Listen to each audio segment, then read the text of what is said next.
Hello, and welcome to the Future of Tourism podcast. My guest today is one of the leading voices in the travel industry. His current work to create a new lexicon for tourism and his work in championing the recreation of destinations around community shared value is prescient, groundbreaking, and frankly, the harbinger of a long overdue shift in the industry. Trust me, writing a bio for Jack Johnson that captures all the research, the intelligence, and the thoughtful execution that Jack brings to the industry he cares for is a daunting and intimidating task. And true to form, the best articulation came from Jack's own LinkedIn take on what makes him tick. A passionate advocate for destination organizations globally, a strategist, a problem solver, and a consensus builder. Too true indeed. His experience developing strategies and action plans for innovation and his deep understanding of shaping policy solutions and civic consensus is unrivaled. I'm honored and excited to have Jack Johnson, Chief Advocacy Officer at Destinations International, as a guest today. If you want to have a meaningful discussion about the future of tourism, then you had better talk to Jack. Good afternoon, Jack. How are you? What's it like in DC? Thank you, David. Good to see you. It's great here. It's actually finally sunny and warm, and looks like spring is finally here. Very good. I want to talk about a number of topics today, but could we start and just reference back to a CDME course that you and Andreas Wiesenborn delivered in January? You framed your presentation. The course was on advocacy, and you framed it into 4 sections. Where are we right now? Or what are we right now? A pause for concern and a paradigm shift. And then you brought that together under the heading of becoming a community of shared values. Let's talk about the what we are right now section. In there, you get at what destination organizations are, but also what the state of the communities are that they serve and what we face as organizations as impending threats. Can you walk us through the what we are right now section? Sure. I usually start those by talking about the fact that travel goes back to the beginning of early humans. It's one of the first things we ever did. So it's always been with us, which is why I know it will come back. And then I talk about how we are bigger than we've ever been. And 2 months ago, that made sense. And now it's a totally different world. And what I usually end that section about how big we've become is that we've never been more vulnerable. While I was not talking about a pandemic, certainly the vulnerabilities that I pointed to, I think have shown themselves to some extent. Destination organizations as a rule are competing for a singular funding source that usually comes from government, usually attached to the hotel tax. At a time when government is been spending more and taking in less. So if you make projections on government fundings, what they're going to need to pay bonds and other pension obligations, you'll see that that's rising at a much larger rate than almost all the taxes, with exception of a handful, and those are the hospitality taxes, the hotel taxes. I think the fact that our members, for the most part, always chafe at that annual budget hearing, and it bothers me that there's a basic misunderstanding that hotel tax is actually public money, and therefore what the legislators are doing is actually, or the city council are doing, is actually their fiduciary responsibility. So I mean, you should be ready for that every year because it's possibly going to come. What we've been seeing though the last couple of years was a much more hostile attack against destination organizations.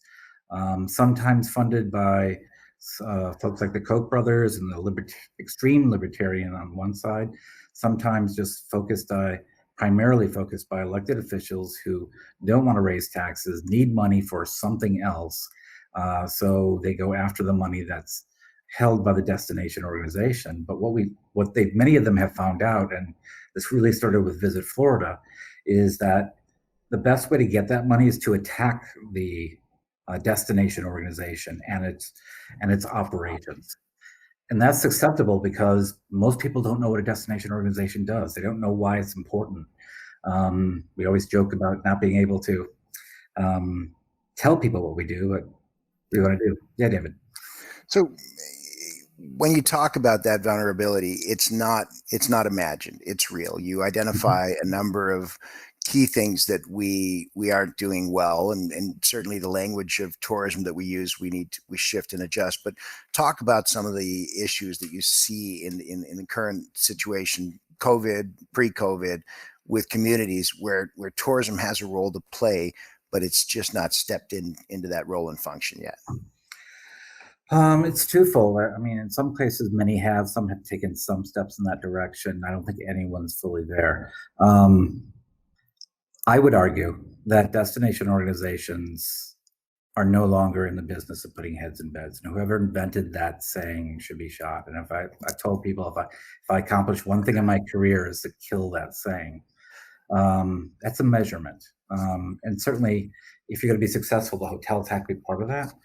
But the destination organization of today, at least, um, has to basically um, hold, tell the story of the brand, nurture the brand, defend the brand, and get everyone to understand through a joint effort of finding the brand what that brand is.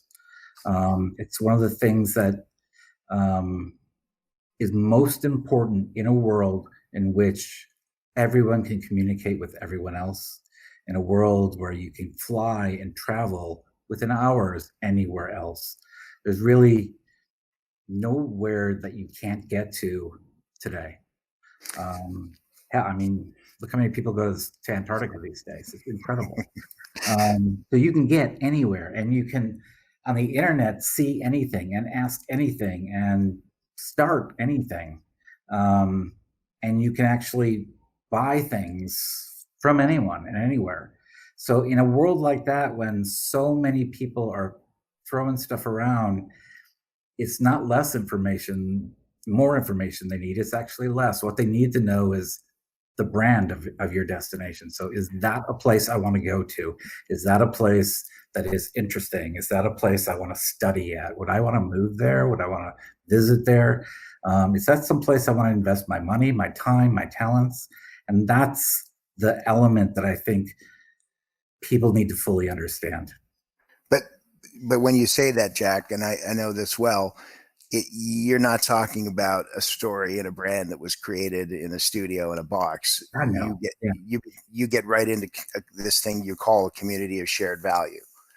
Talk to us about how the modern DMO is enmeshed in that community of shared value. How the two of them are really symbiotic, and one in the future is going to exist completely in partnership with the other, or not exist at all.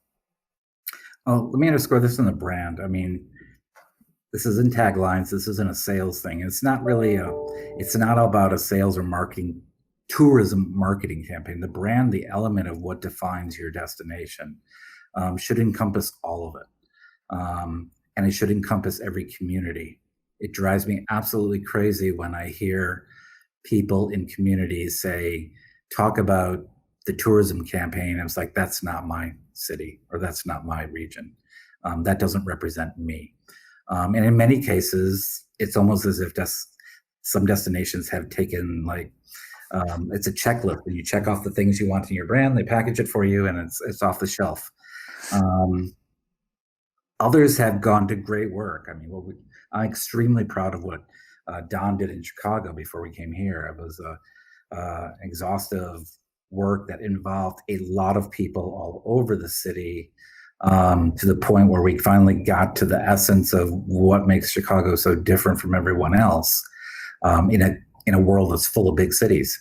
And that's the type of thing we're talking about. And what I love about something like that is that that brand then can be used to drive a tourism campaign. It can drive a sales and marketing campaign, but it also drives the economic development campaign. It also drives the sales pitch that the universities are making to bring professors there, or students there. It drives the sports teams who are trying to attract top-notch athletes there. It drives hospitals who are looking for patients from all over the world. I mean, it drives every element of that city, and it actually talks about how people talk about themselves like that. So that's what the brand and how it's so integrated into the destination. Well, and when you talk about community of shared values and you use the Chicago example, you're speaking, as you said in your own words, hundreds of people who are involved in shaping a Thousands. Chicago that eventually is communicated out to the world and shared, from Pilsen to the Art Institute and back, all Mhm. the little things. Um, that's early work in my lexicon, and that's early work in stakeholder engagement, building a Right. destination. In advocacy, it's about that community of shared values. I really appreciate the work that you've done over the past decade or more towards this idea of an engaged community taking an active role in shaping its tourism product. I really also appreciate the work that Destinations International did, bringing Destination Next to the forefront, because it's catapulted this idea of stakeholder engagement, to the front lines. I don't think there's a destination executive in the country, or the world for that matter now, who isn't really understanding, the necessary shift to authentic destinations that are engaged. And I think a lot of that work came out of in particular, those two studies. That said, we need to move to action now. And you've done some incredible work on what you call the tourism lexicon. Talk to us about how that came to be and why it's important. Yeah. Yeah. Let me step back for just one quick moment. What I've asked our industry to do is to step up and be treated like any shared value within a community. We all believe that in education, we believe there should be health access to healthcare. We believe there should be electricity and plumbing and sewers. We believe there should be economic development work. And in that world that I described a few minutes back about how connected we are, we also have this need to present ourselves, present our image, present our brand, and compete. And everyone should understand that that need exists, and everyone should want to solve that need. And that's where the value comes. That's the value. We need to compete. We don't want to lose, because it creates jobs. It creates a healthy environment for our community.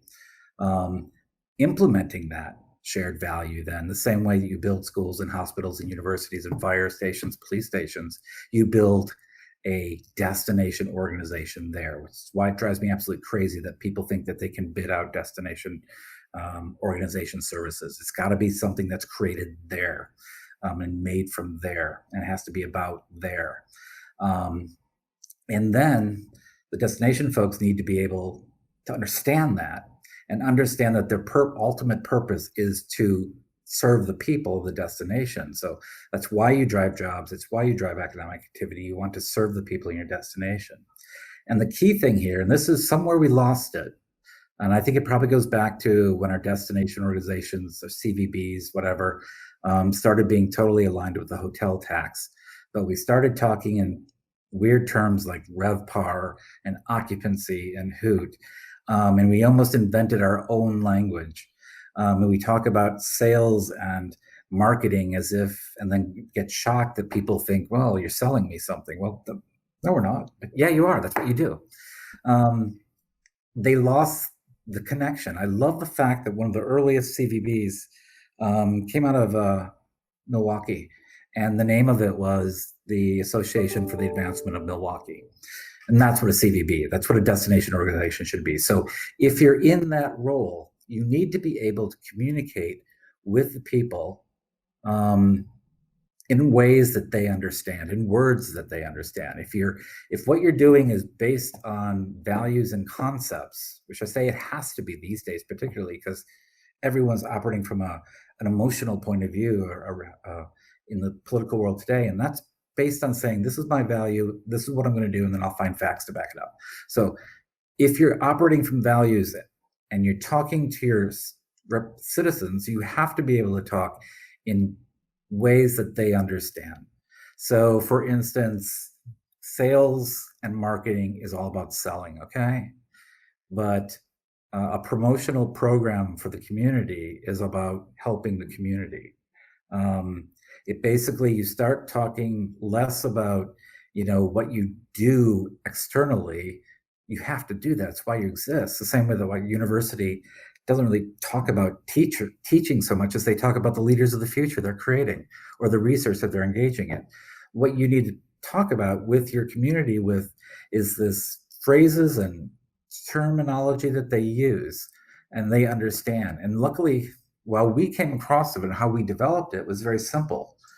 We looked at how elected officials talk about those other public goods that I mentioned. So police, fire, universities, education, healthcare.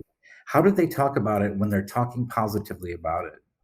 And what are the words that they're using? And we found that there's a consistent use of terminology. Now, my background is not sales and marketing. I've never been in communications. I'm not your typical CVV guy. My background's politics.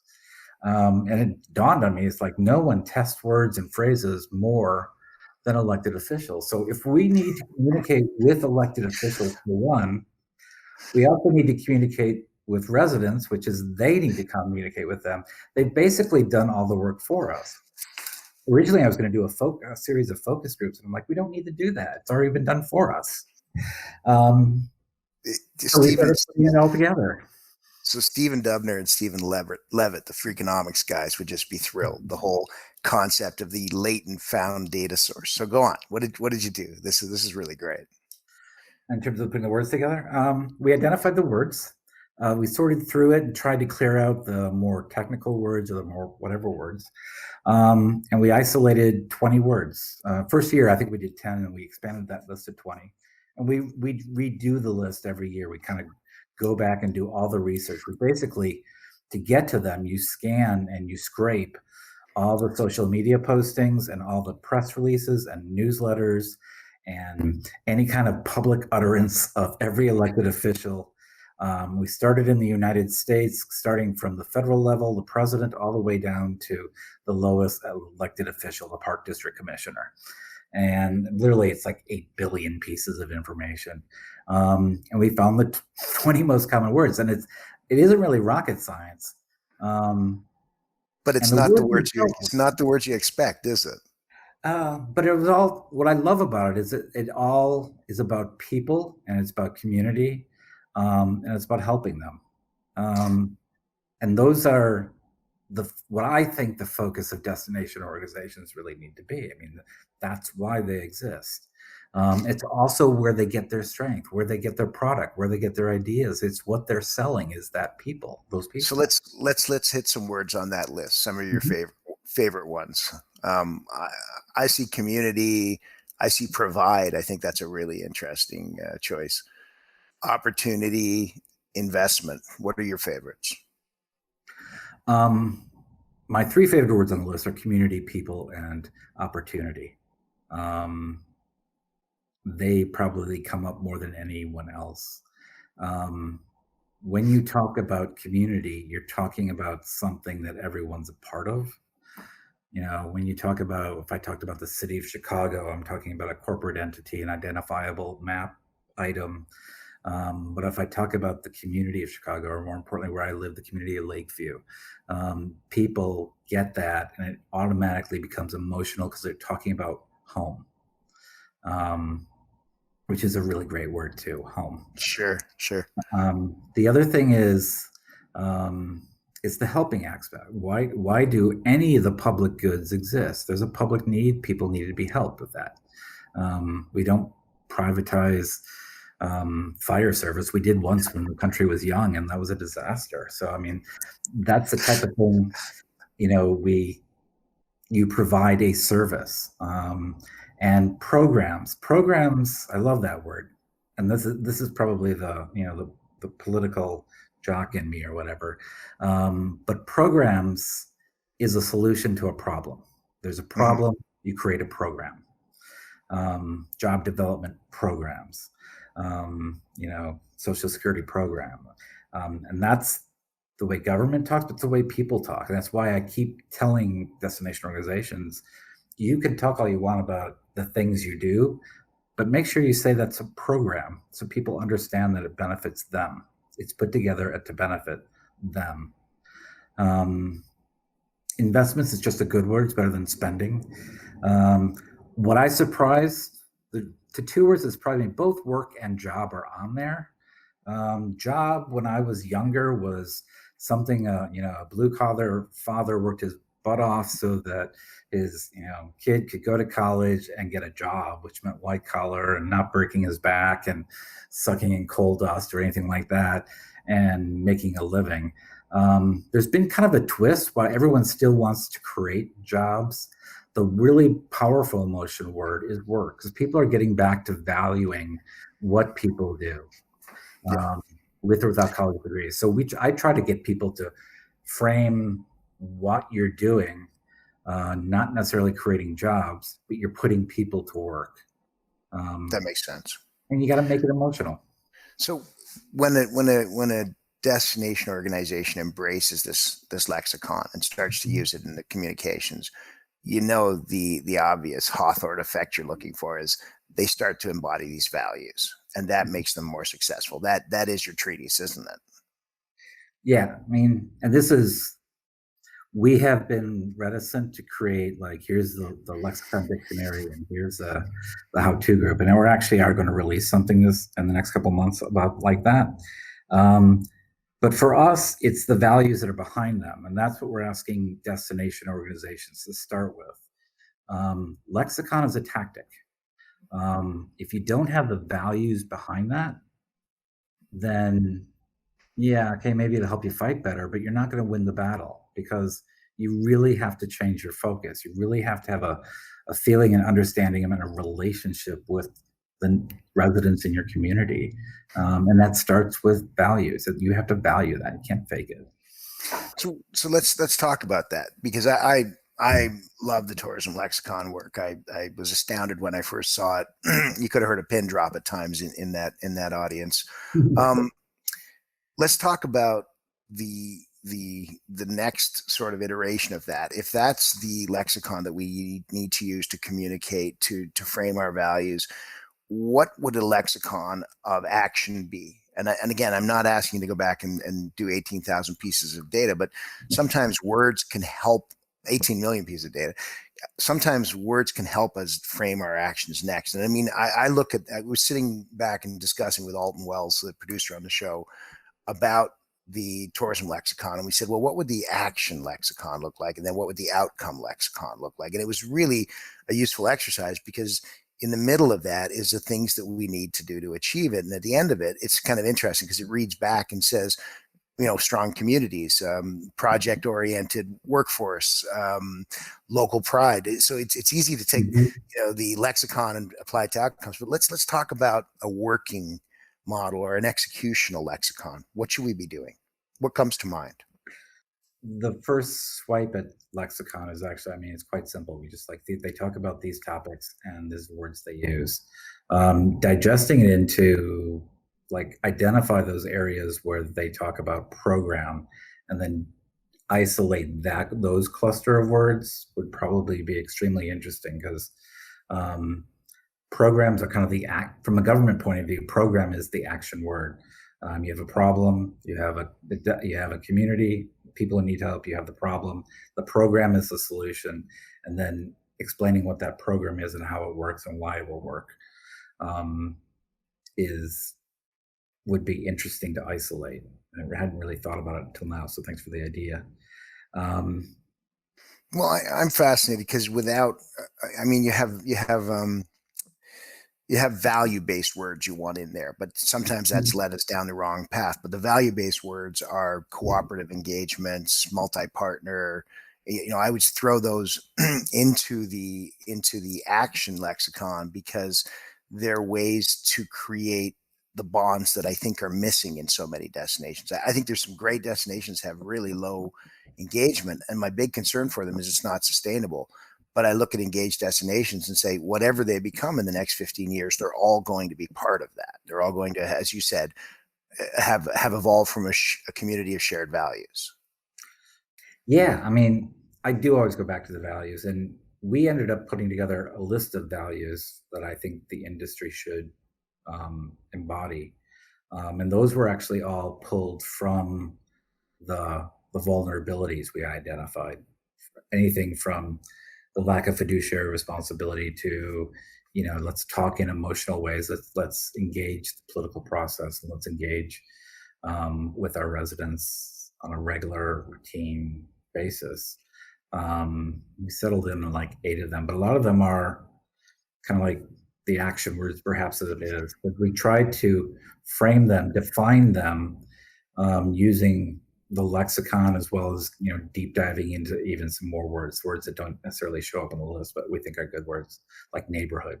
Um, um, and so we talk about, when we talk about sustainability, which can sound either good or scare people. I mean, that word goes two ways with people. But when you talk about it from the values they approach, the action words per se, that's where I think you start making the connection with people. One of the weaknesses you identified, it was very clear. It's the whole idea of, and sort of an umbrella thing that we can all worry about, and I think we all should worry about all the time in tourism: a lack of community relevance. Right. And the lexicon helps us figure out what's relevant, what people are focused on. But when you talk about neighborhoods, it's interesting because we all love the idea of tourism in neighborhoods, and then we see very little great work between DMOs and neighborhoods. It's always sort of, wow, that evolved after we did. There's some places in Texas. There's Chicago's doing a great job with neighborhoods, but the two almost sometimes seem opposed. Yeah. I mean, there's always a struggle for dollars, and if you're not a tourism area and you feel like all the money is going to the other areas that are tourism ready, I think it's actually part of the role, of a destination organization to work with the government, work with economic development folks, work with other like partners that are in neighborhoods to work with those neighborhoods to make them tourism ready. The new economy has kind of like, and I'm looking at Chicago. Chicago, if you've ever been there, has an amazing downtown and near north area and near west area, and that's where the bulk of the hotels are. Thanks to things like Uber or Lyft or any of those services, the bikes that you can rent. I mean, thanks to the information that's now available on the phone, it kind of cracked the wall that may have been around the loop. And so some of the most amazing restaurants in Chicago are actually far out in neighborhoods. And the ability for people to get there and get back is now there, which opens up so many opportunities. But we had tons of neighborhoods that had assets. Hyde Park has a ton of assets. The Obama Library will be there, but none of the assets were talking to each other. So we brought Melissa Cherry in, and one of her things that she did was to get them all to talk to each other and coordinate with each other.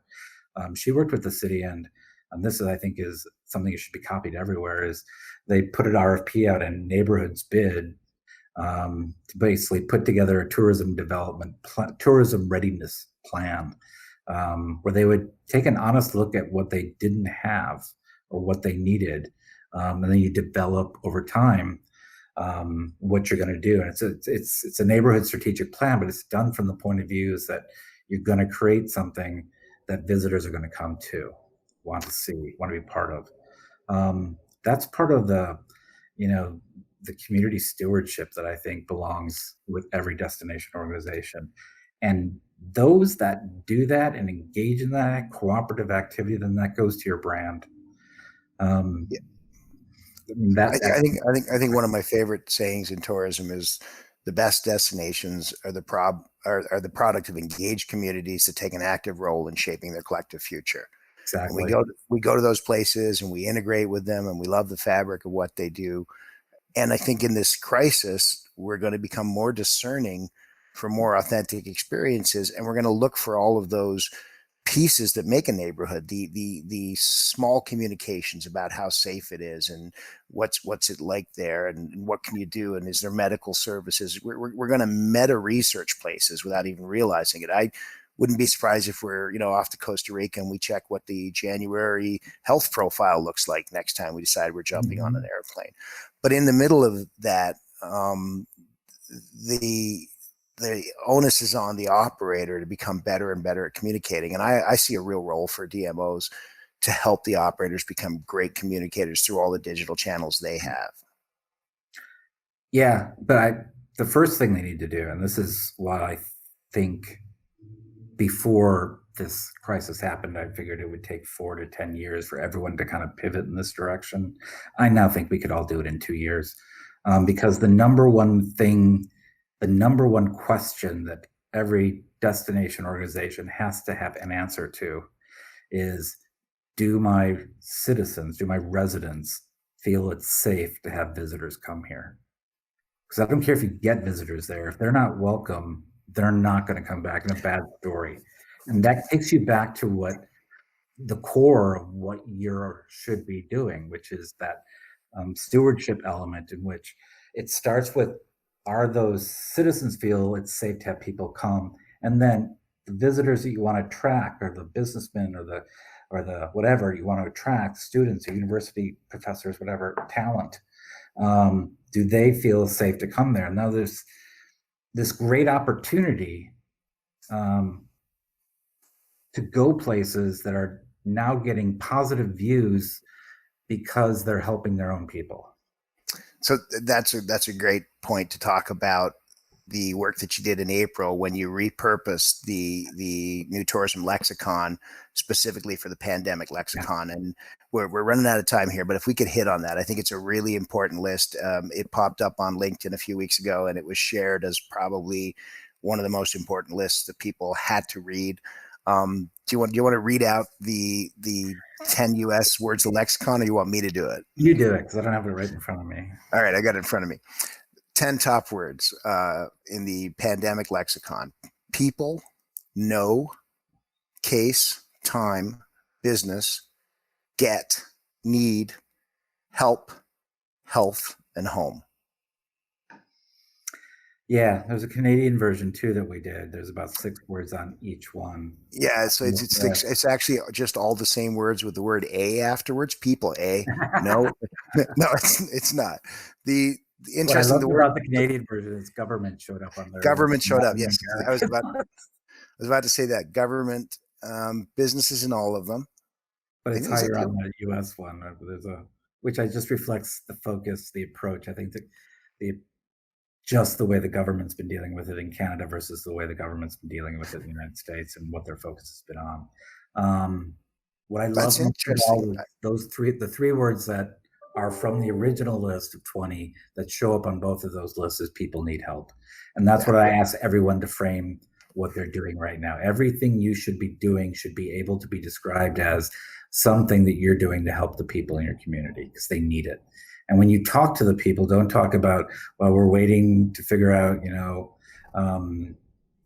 how to promote the community, or you got to talk about, if it's cleaning standards, you're working on that because you're trying to preserve those jobs in the community and the hotels and stuff like that. And you should be actively pushing restaurant information out because you want to help that aspect of your community, and you want to make sure that everyone who's working there is helped. Those are the 3 most empowering. I love the fact that those 3 words in particular showed up. But if a destination does nothing during this time, shut all the external stuff out and just focus in on the neighborhood. Get to know the neighborhood better. Start talking to them. What I love is destinations that are engaging with the people in their destination to put together videos and stuff talking about, when this is over, I'm going to do X, Y, or Z in my town. We're going to do X, Y, and these. And that is such a cool way to learn about a destination. And it's an ad for a destination without being an ad for a destination. And all of a sudden, you've got people in your community talking about what's important, what to talk about, or what to promote in your community. And now all of a sudden they're engaged, and you've created this community narrative. And once that's the key element of being a community shared values. The community's got to have a narrative that says you are good, you are needed. And that protects you from all the attacks that we've seen going on for the last 20 years. We spent so much time trying to how do we get the politicians or elected officials on board? Get your residents on board, and the politicians will follow. They always do. So as we close this out, you said something really interesting, and it was a couple of weeks ago. Dan Hollowak from CrowdRiff sort of said the same thing. He said, I think we're going to see the next 3 to 5 years of development in this industry crammed into 18 months. And you said this crisis has made us more aware of the things that we were advocating for, which were progressing at an acceptable pace. But I think we can really take off with a bunch of them. What do you think the next 3 years of tourism? What can we achieve? Final thoughts. I think this is where people really step up, become the stewards, and make that link, and focus to the community. Now's the time when if you haven't got that brand work done, this is the perfect time to do it. The ones that are going to survive this, I don't mean to sound like Darwinian or something, but the destination organizations that can survive and prosper are going to be the destination organizations that prove to their community that they're worth it. That they're engaged, that they serve a purpose, they fill a need, and they're actually, going back to the lexicon, they're helping people. And those are the ones that are going to be best positioned on the backside, because destination organization that's doing what it should be doing, defending the brand and telling the story of the brand and all that stuff, that's a needed piece in the economic strategy to get out of this problem, because we got a recession coming on after this too. I mean, this is a twofer. We're going to go through some really bad times, and if communities think that they're going to get out of this economic development mess faster, better than other ones without having a core message and core brand presenting it, having a successful destination organization, they're not going to come out, which means the revenues aren't going to be there to support a destination organization in the first place. And what revenues they do have, they're not going to throw to the destination organization because they still don't understand what it does and why it's so important. So, well, I was going to end it there. But you got me going on a thought here, which is when I look across the pond at ECM and European cities marketing, I see a bunch of places that have been under the threat of over tourism, and the reactions that they created to mitigate that threat for their communities, I think has moved them further along the continuum that we're talking about right now. So I think we can also look there for what happens when residents become vigilant and still proud, but vigilant and careful about who comes. And I think we can look at those markets and get some lessons there. What do you think? Yeah, totally. I'm looking at Hawaii right now a lot because there's a lot of discussion, being an island, the ability to, and probably Bermuda too, doing the same thing, for the people who have maybe feared what I would call poorly managed tourism, not over tourism, but the tourism hasn't been managed to the benefit of the destination, or full benefit of the destination. What is the magic number, and how is it promoted, and to whom, and what's promoted, and what do people know when they get there that they're supposed to be doing? So I've seen people in Hawaii talking about, we don't want 7 million people, we want 5 million people. I'm like, I don't know how that works. And I doubt it's very much setting a number like that, but I think that conversation is going to be everywhere over the next, 18 months, 2 years, maybe 3 years. And I think everyone's going to try and figure out what is the best program, going back to the lexicon, what is the best program of tourism that works best for my community? Well, and the consumer, let's look at the other side of that equation for a minute. And the consumer is going to discern those destinations that are doing that, because we're becoming pretty good sleuths at what's sizzle and what's steak nowadays. This device this device might have stupefied us for a while, but we're getting the hang of it now that we're locked in. Yeah. Yeah. Jack, It's a fascinating period we're in right now. I think I told the 30 under 30 class this year, think in no way that your class is going to be diminished because we're not doing an in-live annual convention. We're giving you front row seat to how this industry deals with the greatest crisis it's ever faced. This is probably going to be the most fascinating time of your career. And I really believe the next 3 years are a fascinating, amazing, exciting time. well, and I don't look forward to the challenges of these 3 years, but I do look forward to the opportunities. Yeah. We can do some great work. Jack, it is a real pleasure. I'm so personally thankful that you came on the show.